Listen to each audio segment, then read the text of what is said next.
يا أيها الذين آمنوا الرحمن الرحيم يا أيها الذين آمنوا أطيعوا الله وأطيعوا الرسول وأولي الأمر منكم فإن تنازعتم في شيء فردوه إلى الله والرسول۔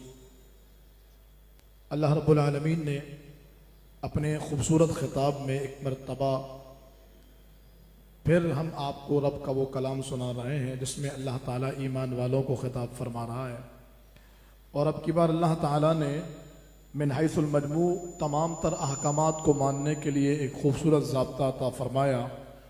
اللہ فرماتا ہے اے ایمان والو، اللہ کی اطاعت کرو اور اس کے رسول صلی اللہ علیہ وآلہ وسلم کی اطاعت کرو اور امر والوں کی اطاعت کرو۔ تین طرح کے ذوات ہیں جن کی اطاعت کا حکم دیا گیا۔ سب سے پہلے اللہ تعالیٰ نے خود اپنی اطاعت کا حکم دیا۔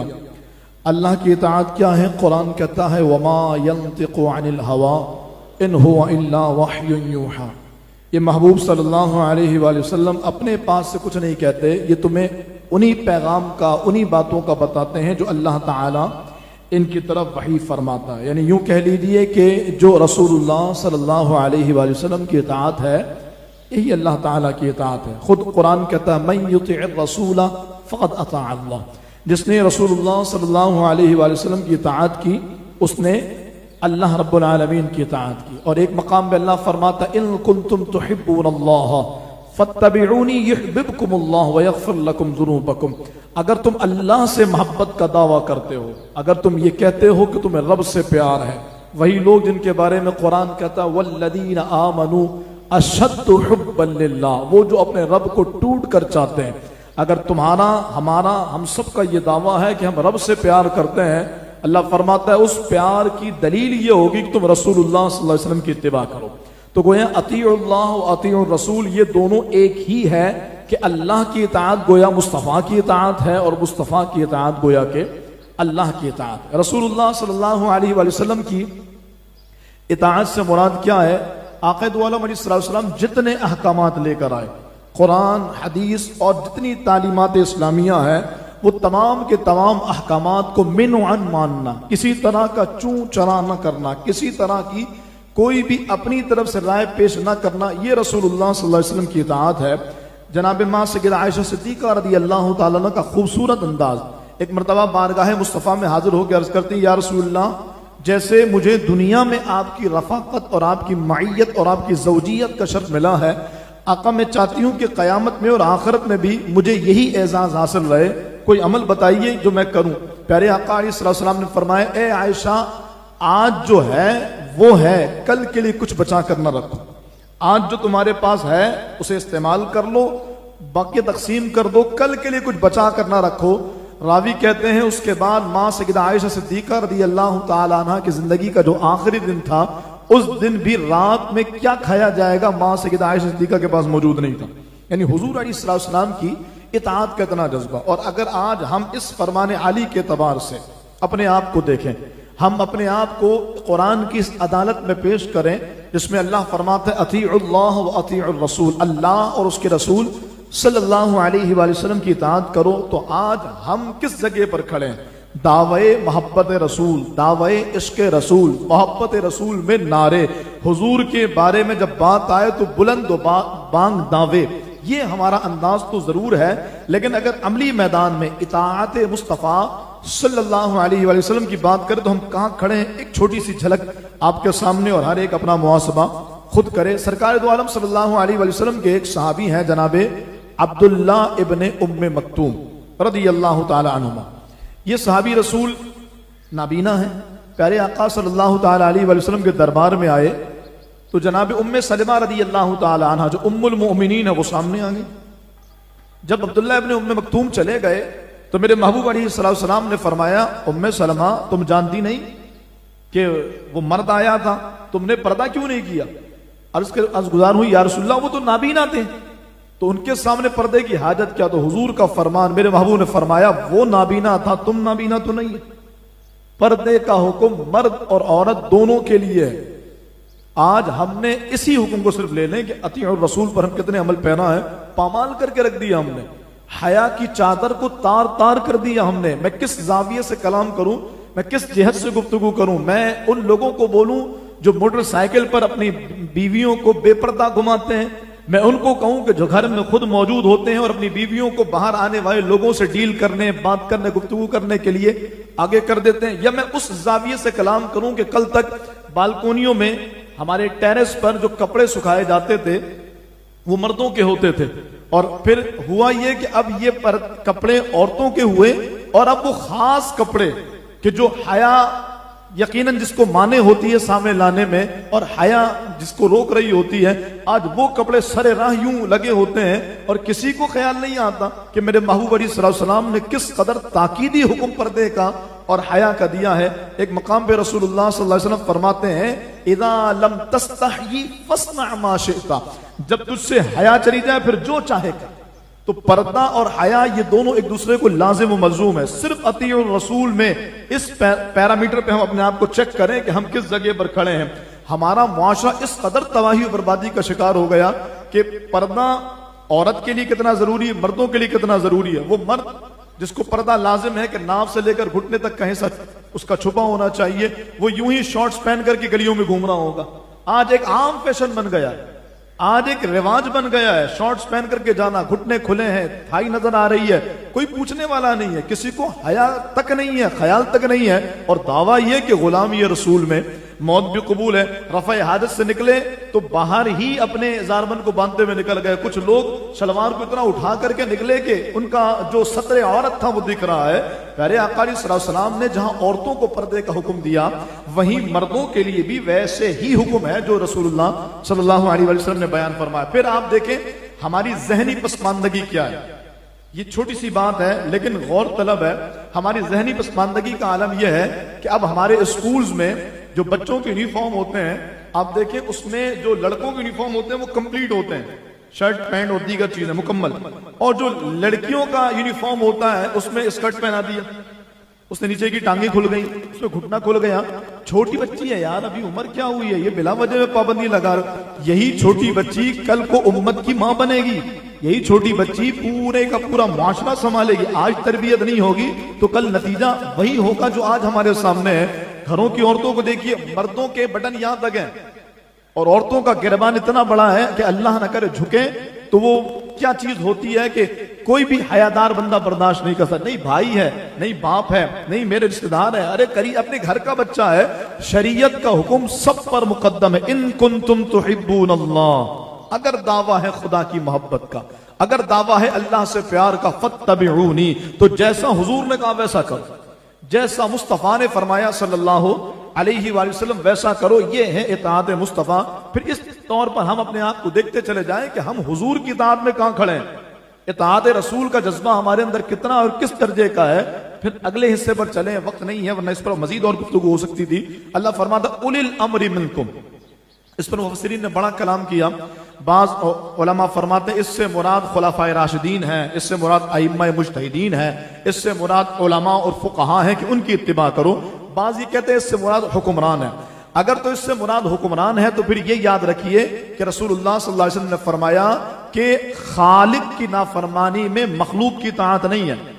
یعنی کوئی کتنا بڑا حکمران ہو, کوئی کتنا ہی بڑا صاحب منصب, صاحب اقتدار ہو, اگر وہ رب کی نافرمانی کا حکم دے رہا تو پھر اس کی اتباع نہیں ہوگی. اسی تناظر میں کہا جاتا ہے ملکی قوانین کا احترام کرنا لازم ہے.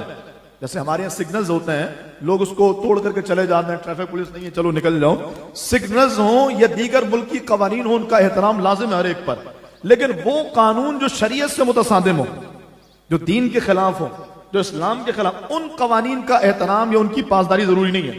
اس لیے کہ اسلام پہلے, دین پہلے. تو اللہ رب العالمین نے جہاں ہمیں حکم دیا کہ اولی الامر کا, حکمرانوں کا کی اطاعت کرو, وہیں آگے فرمایا ان تنازعتم فی شیء فردوہ الی اللہ والرسول. اگر کسی مسئلے میں جھگڑا ہو جائے کہ اس میں مانے نہ مانے تو کہا پھر اللہ اس کے رسول کی طرف رجوع کرو. اللہ کیا فرماتا ہے, اس کے محبوب کیا فرماتے ہیں. اور دراصل یہ آیت کریمہ جو ہے اس کا شان نزول بڑا ہی خوبصورت ہے. اس کا شان نزول اس ہستی کے بارے میں جس ہستی کا آج یوم وصال ہے. میں نے اس آیت کریمہ کا انتخاب کیا, ابھی میں تفسیر پڑھ رہا تھا تو میں جھوم گیا کہ کہ یہ حسن اتفاق کہیے یا رب کی طرف سے مدد کہیے کہ جس آیت کا ہم نے انتخاب کیا ہے، ایمان والوں کو اللہ نے خطاب فرمایا ہے، یہ اس ہستی کے بارے میں اتری ہے جس ہستی کا آج یوم وصال ہے، اور میری مراد سیف من سیوف اللہ جناب سیدنا خالد بن ولید رضی اللہ تعالی۔ 18 رمضان شریف آپ کا یوم وصال ہے۔ سرکار دو عالم علیہ السلام نے کسی لشکر میں کسی مقام پر جناب خالد بن ولید رضی اللہ تعالیٰ عنہ کو روانہ فرمایا، اور دیگر اور سپاہی بھی ساتھ تھے، عمار بن یاسر بھی ساتھ ہیں، عظیم صحابی رسول ہیں۔ تو جب جنگ ہوئی تو کوئی کافر آتا ہے اور جناب عمار بن یاسر سے کہتا ہے مجھے تم امان دے دو، تو جناب عمار بن یاسر نے کہا میں نے تجھے امان دی۔ جب خالد بن ولید آئے تو انہوں نے اس کا مال ضبط کر لیا، دشمن تھا، لڑائی کرنے آیا تھا، تو عمار بن یاسر کہنے لگے میں نے تو اس کو امان دی ہے، تو جناب خالد بن ولید کہنے لگے امیر میں ہوں، امان تم نے کیسے دے دی؟ بہرحال یہ معاملہ بارگاہ مصطفیٰ میں گیا، سرکار علیہ السلام نے فرمایا تم پر اپنے امیر کی اطاعت لازم ہے۔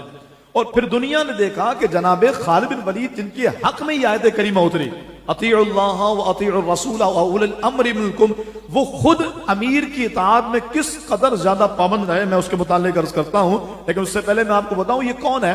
اللہ اکبر کبیرہ، فتح مکہ سے پہلے، صلح حدیبیہ سے پہلے خالد بن ولید کفار کی طرف سے لڑے اور کافر تھے۔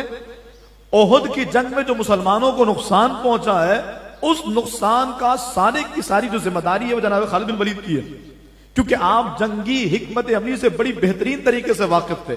مسلمانوں کو سرکار دو عالم علیہ السلام نے مسلمانوں کے لشکر کو جبل رماد پر مقرر کیا تھا۔ جانے والوں نے دیکھا ہوگا احد کے سامنے ایک چھوٹا سا ٹیلا ہے پہاڑی کا، اس کو جبل رماد کہتے ہیں۔ ہماری قوم کا سیلفیاں لینے کا کریز اتنا زیادہ ہے کہ اس جبل رماد پہ بھی کھڑے ہو کے سیلفیاں لے رہے ہوتے ہیں، جبکہ ہمارے علماء نے فرمایا کہ جبل رماد وہ ہے جس پہ صحابہ کا خون گرا ہے، تو اس لیے تقدس اور ادب کا تقاضا ہے کہ اس پر نہ جایا جائے کہ وہاں صحابہ کرام کا خون گرا۔ بارہ جبل رماد پہ حضور نے اپنے تیر اندازوں کو مقرر فرمایا۔ مختصراً یہ کہ جب جنگ ختم ہو گئی تو انہوں نے سمجھا کہ ٹھیک ہے جی، سرکار نے ابھی تک کے لیے کہا تھا، سارے مال جمع کرنے کے لیے آ گئے۔ خالد ولی دور سے دیکھ رہے تھے کہ یہ گھاٹی خالی ہو گئی، آپ نے پیچھے سے حملہ کیا، چند صحابہ جو تھے ان کو شہید کیا، اور پھر جو تاریخ ساز مسلمانوں کو نقصان پہنچا احد کے میدان میں کہ 70 صحابہ بشمول سید الشہداء امیر طیبہ جناب سیدنا امیر حمزہ رضی اللہ تعالیٰ عنہ شہید ہو گئے۔ تو جناب خالد بن ولید کا یہ حملہ تھا، لیکن صلح حدیبیہ کے موقع پہ جب یہ مسلمانوں کو پکڑنے کے لیے آئے اور انہوں نے صحابہ کی اطاعت مصطفیٰ اور حدیبیہ کا جو معاہدہ تھا وہ دیکھا، تو بظاہر جو حدیبیہ کا معاہدہ تھا وہ مسلمانوں کے خلاف تھا، کہ جناب عمر جیسا شخص کہنے لگا رضی اللہ تعالیٰ عنہ کہ یا رسول اللہ کیا ہم حق پر نہیں؟ سرکار نے فرمایا بالکل حق پر ہے۔ آقا پھر ایسا معاہدہ کیوں؟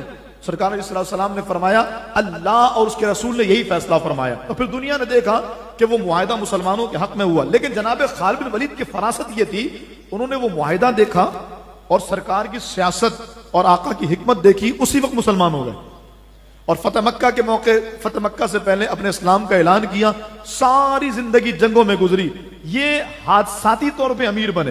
اور کیسے بنے کہ جنگ موتا میں جب سرکار نے لشکر روانہ کیا، سامنے رومیوں کا 3 لاکھ کا لشکر اور ادھر 3000 مسلمان، اور میرے محبوب علیہ السلام کے علم غیب اور سرکار کی دانائی کا عالم دیکھیے۔ میرے محبوب علیہ السلام نے فرمایا کہ اس جنگ کا جو سپہ سالار ہوگا وہ زید بن حارثہ ہوگا، یہ شہید ہو جائیں تو جعفر ابن طیار، وہ شہید ہو جائیں تو عبداللہ بن رواحہ، اور فرمایا اگر وہ شہید ہو جائیں تو پھر مسلمان جسے چاہے اپنا امیر بنا لے۔ اس حدیث پاک پر گھنٹوں گفتگو ہو سکتی ہے، لیکن صرف اشارہ دے کے میں چلوں کہ سرکار نے جب بھی جتنی جنگوں میں لشکر روانہ فرمایا نا، کبھی یہ نہیں کہا ان کے بعد یہ، ان کے بعد یہ، ان کے بعد یہ، لیکن یہیں پر سرکار نے فرمایا ان کے بعد یہ، ان کے بعد یہ، ان کے بعد یہ، اور تیسرے کا بھی بتا دیا اگر یہ شہید ہو جائیں تو پھر جسے چاہے مسلمان امیر مقرر کر لو۔ اور بالکل ایسا ہی ہوا۔ بخاری کی حدیث کہتی ہے حضور منبر پہ بیٹھے ہیں اور موتا کا پورا نقشہ صحابہ کے سامنے بیان فرما رہے ہیں۔ زید بن حارثہ لڑے، فرمایا میرا زید شہید ہو گیا، یہ سرکار کے وہ عظیم منہ بولے بیٹے کہہ لیجئے، وہ غلام کہہ لیجئے جو سرکار علیہ السلام کی معیت میں جنہوں نے زندگی گزار دی، یہ شہید ہو گئے۔ جعفر بن طیار حضور کے چچا زاد بھائی، جناب مولا مرتضیٰ کے سگے بھائی، اور حضور کو ان سے اتنا پیار تھا، ایک جملہ سر، ان سے اتنا پیار تھا کہ جب خیبر فتح ہوئے نا، یہ حبشہ گئے ہوئے تھے جعفر طیار، جب خیبر فتح ہوا تو جعفر طیار اسی وقت سرکار سے ملنے کے لیے آئے۔ اب خیبر کی جنگ کتنی عظیم تھی اور مسلمان وہ جیت گئے، کتنی بڑی خوشی تھی، سرکار خیبر کی فتح کو دیکھتے اور جعفر طیار کو دیکھتے، اور حضور کا تاریخی جملہ فرمایا مجھے سمجھ نہیں آتا کہ مجھے خیبر فتح ہونے کی زیادہ خوشی ہے یہ جعفر سے ملنے کی زیادہ خوشی ہے. اتنی محبت حضور کو جعفر تیار سے, یہ شہید ہو گئے وہاں پر, اور حضور کی آنکھوں سے زار و قطار آنسو جاری ہیں. عبداللہ ابن رواحہ عظیم صحابی رسول, یہ بھی شہید ہو گئے. اب سرکار نے یہیں تک بتایا تھا, اب سرکار فرماتے ہیں اب مسلمانوں کے لشکر کی کمانڈ اللہ کی تلوار میں سے ایک تلوار خالد بن ولید نے سنبھالی.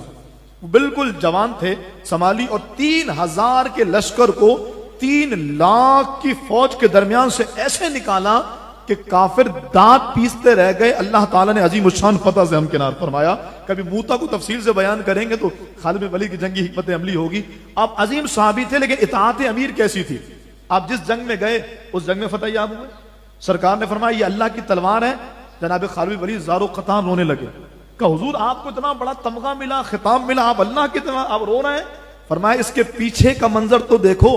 سرکار نے اللہ کی تلوار فرمایا مطلب یہ کہ میں کبھی شہید نہیں ہوں گا, مجھے شہادت نہیں ملے گی. کہا حضرت یہ کیسے کہہ رہے ہیں؟ کہ اللہ کی تلوار بھی کبھی ٹوٹی ہے تو پھر میں کیسے شہید ہوں گا.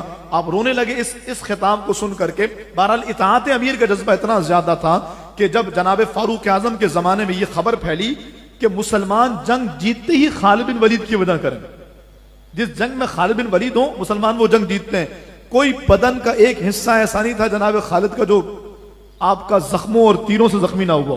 لیکن کمال کے جس جنگ میں گئے اس جنگ میں فتح یاب, اور جنگ میں فتح یابی کی وجہ بھی خود بتاتے ہیں. کسی نے پوچھا حضور کیوں فتح یاب ہوتے ہیں؟ فرمایا یہ دیکھو میرے امامے میں جو ہے نا یہ راز ہے. وہ کیا تھا کہ ایک بار حضور کے منہ مبارک مجھے مل گئے تھے, میں نے امامے میں سی لیے تھے, تو جب بھی جنگ میں جاتا ہوں اسی کو پہن کے جاتا ہوں, اللہ اس کی برکت سے کامیابی عطا فرماتا ہے. تو اطاعت امیر کا جذبہ, بس اس پر گفتگو ختم کر رہا ہوں. جناب فاروق اعظم نے جب یہ خبر پھیلی کہ بھائی مسلمان جنگ جیتے خالد بن ولید کی وجہ کریں, جناب عمر کو جلال آیا, کہ جنگ تو اللہ رسول کی وجہ کر جیتتے ہیں. آپ نے جناب خالد کو معزول کر دیا, آپ نے معطل کر دیا. فرمایا اب تم سپہ سالار نہیں ہو. لیکن کمال یہ ہے کہ سینکڑوں جنگوں میں مسلمانوں کا سپہ سالار اور کمانڈ سنبھالنے والا, اس نے اف تک نہ کہا, امیر کا حکم آیا اور لبیک کہتے ہوئے بات مان گئے. یہ ہمارے لیے علماء کوئی حکم دیں کہ بھائی اللہ رسول کا یہ فرمان ہے, صاحبان منبر و محراب کوئی ہمیں تعلیم دیں, ہم پر لازم ہے کہ ہم اس کی اطاعت کریں. یہی اللہ اس کے رسول کا تقاضا. ہاں خلاف شرع حکم ہو تو اپنا باپ دے, اپنا بھائی دے, امام دے, عالم دے, مفتی دے, کوئی بھی دے, اس کی اطاعت نہیں, اس لیے کہ خالق کی نافرمانی میں مخلوق کی اطاعت نہیں ہوتی. اسی خالد بن ولید کا تاریخ جملہ اور فلسطین کا وہ عظیم الشان منظر کہ کل یعنی پرسوں جب جمعۃ المبارک کے دن جمعے کی نماز ادا کی گئی, وہاں جہاں گولیوں کی بوچھاڑ تھی, وہاں جہاں کفن خریدنے کو پیسے یا کفن خریدنے کے لیے کپڑے ختم ہو گئے تھے, دنیا نے دیکھا 1 لاکھ سے زائد افراد نماز جمعہ پڑھنے مسجد اقصی آئے.